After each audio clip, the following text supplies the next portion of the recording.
We're with Tim Crawford, who owns 280 Paint and Body. Tim had an interesting happening that occurred in the woods a while back. Tim, tell us your story. Well, this has been almost 6 years ago now, and we had went down on opening of the deer season, archery bow season, and to start out our season. And I had killed a deer that morning and decided to go and climb in a different area just to observe, although I carried my bow with me. And generally, I mean, we try to be as careful as we can, so we always make a phone call to tell where we are and tell our partner where we are, so in case you have trouble, they can find you. And this particular day, I had changed my mind on where I was going to hunt, so I called my partner from the truck. When I got through with the conversation, I laid my phone down in the seat of the truck instead of putting it back in my pocket. Well, I got out, and my stand that I was going to was about 1,500 yards from where I was parked. I got to my stand approximately 2 o'clock that afternoon, climbed up, reached to get my phone, and realized I had left it at the truck. And so a little bit it upset me because we promise each other to always call each other, but I had put my partner in a really good spot, and I knew he would probably be busy hunting.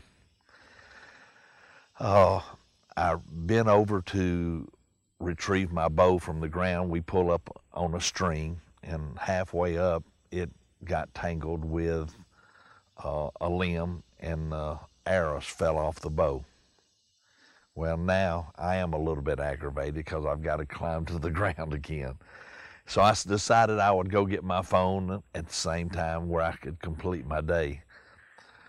Well, the first step I made out of the tree, really because of not thinking well, I stepped on a dead limb instead of my peg that I climbed up with, and fell 22 feet to the ground.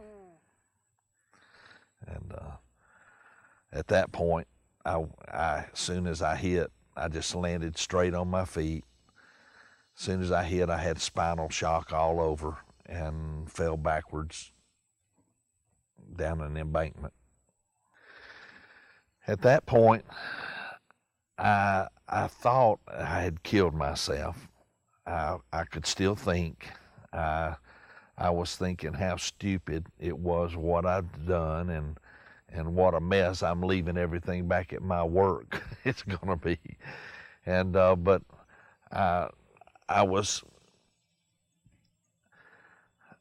thinking of the whole fall, and the next thing I know, I wake up and realize that I wasn't dead. But the funny thing is while I'm laying on the ground unconscious, I see, I guess it's a figure from a movie that I had watched, like Ghost, where the soul is lifting from your feet. And right as my feet were lifting from my feet is when I woke up, and I was thinking the whole time, this is amazing that the movie industry knew that this is what happened. But I was thinking that I was dead, see. But I did wake up. As soon as I woke up, I went into a prayer session, and I'm not sure how long I prayed, but I was a little bit greedy with my prayer. I prayed for the Lord to spare my life at this time because I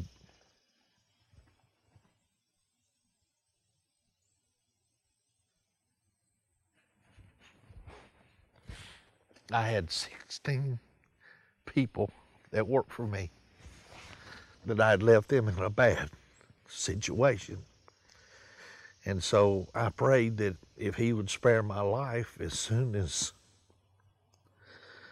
I got through, then he could take me. I was fine. But just soon as I said amen, it was a matter of 2 or 3 minutes. I could feel the tingling in my hands coming back. So I was starting to get some feeling, and soon as they came back, I kind of exercised my arms, and then I said, oh, now I've got to survive. Have I ruptured something? Am I bleeding inside? I'm laying downhill? Am I going to drown with my own fluid? I didn't know what I was going to happen, but I kind of made a plan. I said, I need to get turned around. So I started inching my way around with my hands, and after I had moved, I don't know, for 15 minutes, I started getting a lot of pain and realized that my legs were not going with me. So I had to carry myself back around to being straight. Once I got straight, just a few minutes went by and I got tingles in my feet. And so I was able to just take my toes and work them back and forth to I could move them a little bit and inch around. And it took me about 45 minutes to get turned around on the bank where my head was uphill. And I had worked up a little bit of sweat, and this time of the year it starts getting cool in the afternoon, and I didn't really wear much garments. I had a t-shirt on and just a pullover fleece with a hood. And so I took a stick and I drug leaves and covered myself up to try to get a little bit of warmth, and pulled the hood over my head, and then I realized that I was laying on my backpack, which had a flashlight in it. So I pulled the backpack out from under me and took the flashlight out and aimed it towards where I thought that my searchers would come from. In case I felt myself going out, I could just turn it on. And then started figuring how long it was going to be before somebody got there. And I guessed it pretty good. Daylight savings time was still on, so it was going to be 7 o'clock, about dark, and then they would get back to camp, and then Pat, which is my ace man that hangs out with me, Pat Ashworth, he would wait. He would say, "Where's Tim?" He's always late getting in, so he would wait 30 minutes, and then he would have to come and find me, and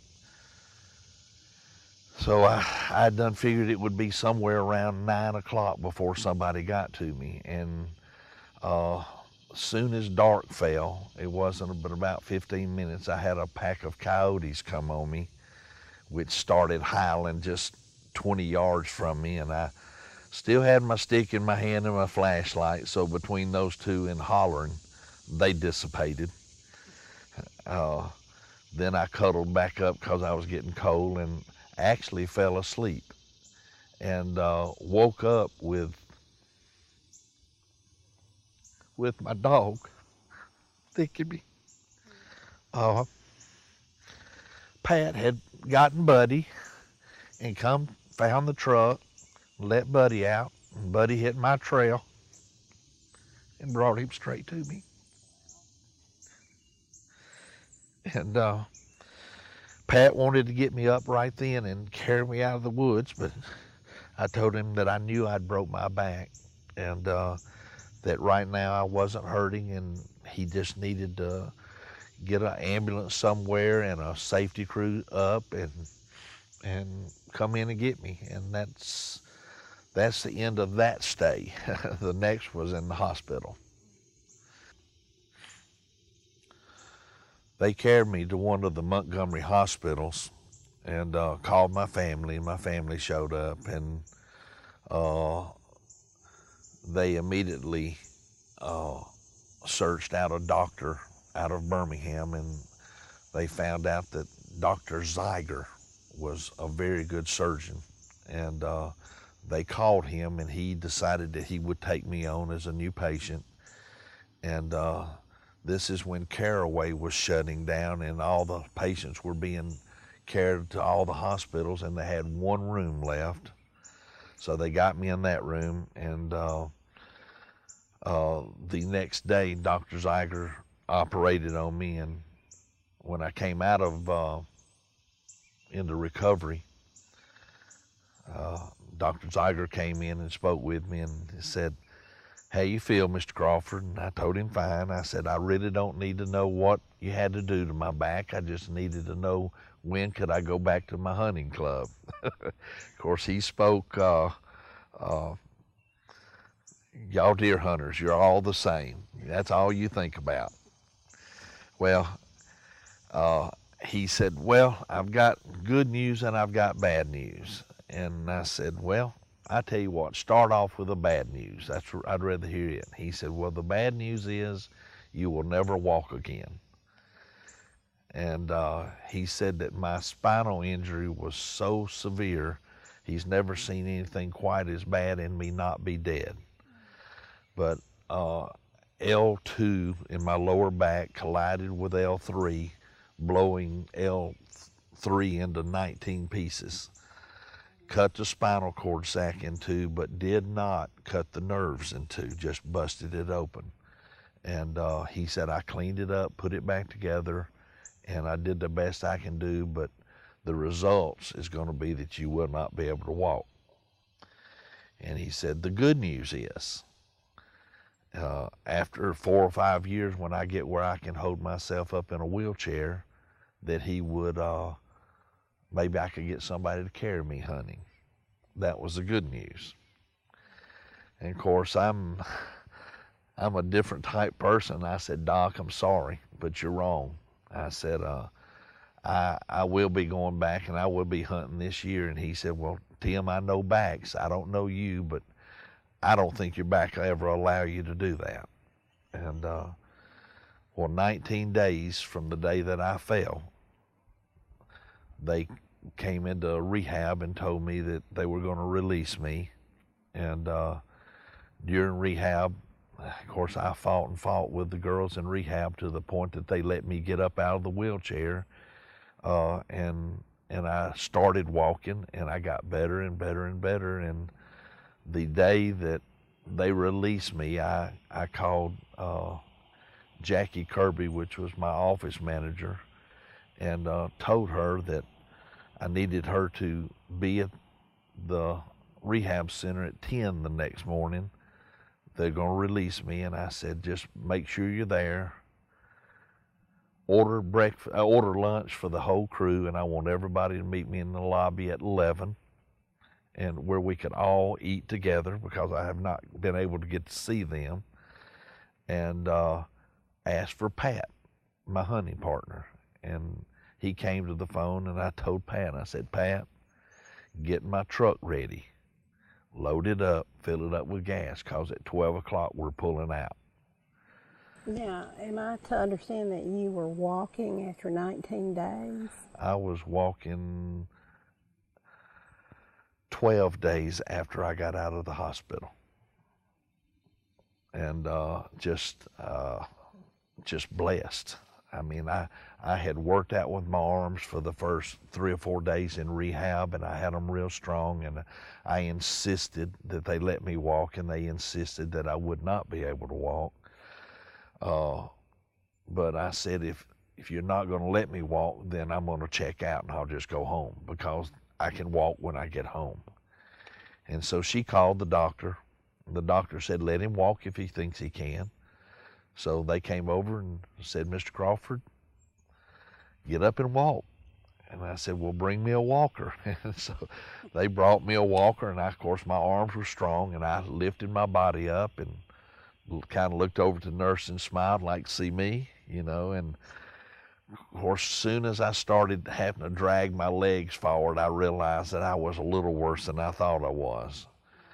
But I actually made it about 10 feet across the floor, and then she looked at me and she said, "See, Mr. Crawford, you see what I mean? You're not going to be able to walk." I said, "Can I sit down right now?" And she said, "Oh, no, let me get your wheelchair." And I said, "Well, where's my wheelchair?" She said, it's over behind you." I said, "Why is it over there if I can't walk?" She said, "Oh, I see, Mr. Crawford." "I see what you're doing." I said, "Exactly." And so she brought my wheelchair the next day, walked down the thing to the rehab center, and she said, what do you want to start out with today, Mr. Crawford? I said, walking. And I walked about 30 feet. The next day I walked 60 feet and walked back 60 feet.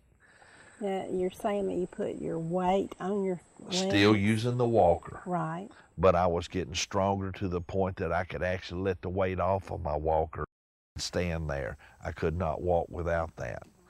A little bit, just barely a little bit. Were you in pain? Yes, I was. And so the next morning they said, what would you like to do? And I said, I'd like to walk, but I want to walk without my walker. And they brought me a four-legged cane, and I ended up walking all through the rehab center with that. And the next day they said I could walk through the hospital, and they just could not believe this. And what did your doctor say? I did not get to see my doctor during that stay, but when that stay was over, we went back to his office, and he told me I was his miracle patient.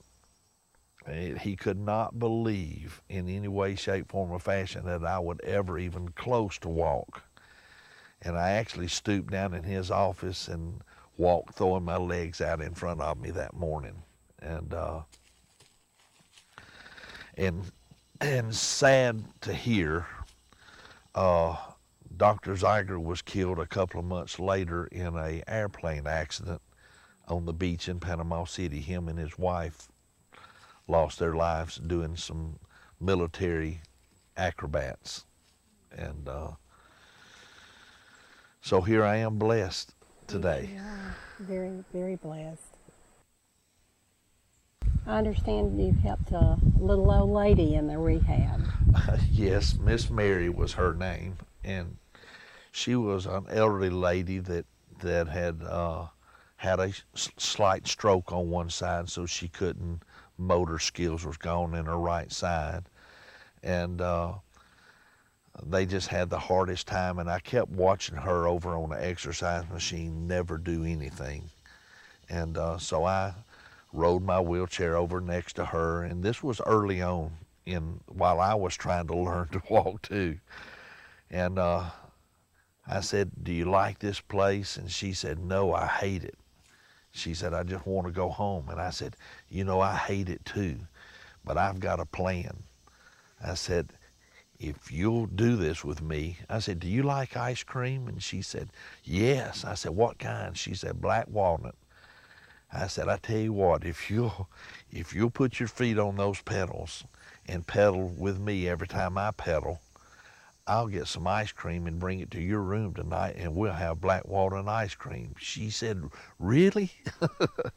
And so I made her start doing that, and I was involved with her on every exercise that she did for the remainder time that I was at the rehab center. And she got to go home. That's great. Well, today, do you walk totally normal? I walk totally normal. I've got a friend that'll say I've got a slight bend when I walk, but I don't know that I do, and I can lift anything. I can do anything I want to do. I built our clubhouse cabin while I was recovering. I would work through midday and be hurting so bad I would cry by midday, and I would lay down for an hour and get back up at 1 and work till 9 or 10 that night. And I did that every day till I got a clubhouse built. Do you experience pain today? I do not. I have no pain whatsoever. I have some numbness in my left cheek. Other than that, no problem at all.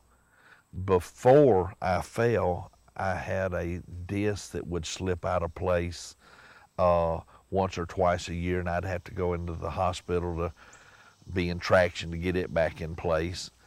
But the vertebrae that ruptured out and destroyed was L3, so they fused L2 to L4, and I don't even have that problem anymore.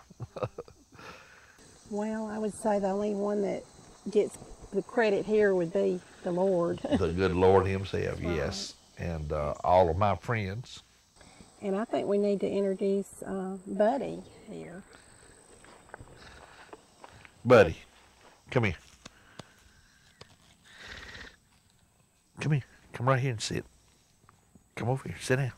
This is Buddy that found Yeah, his master. I had gotten this dog 9 years ago. There's a elderly Chinese lady walked out in front of me in my subdivision in Chelsea and insisted that he was my dog. And I told her she was wrong, and she told me I was wrong, and that it was my dog. And little did I know what a dog that this dog is. He's a caregiver. He visits nursing homes. He administers to people that are upset. He cannot stand anybody to be upset, and he does everything with me. It doesn't matter where I go. He just about goes with me, and everybody accepts him and lets him in. So. Well, we appreciate you sharing all that with us. Oh, absolutely. Just a great story. I thank y'all for even thinking about me to do this.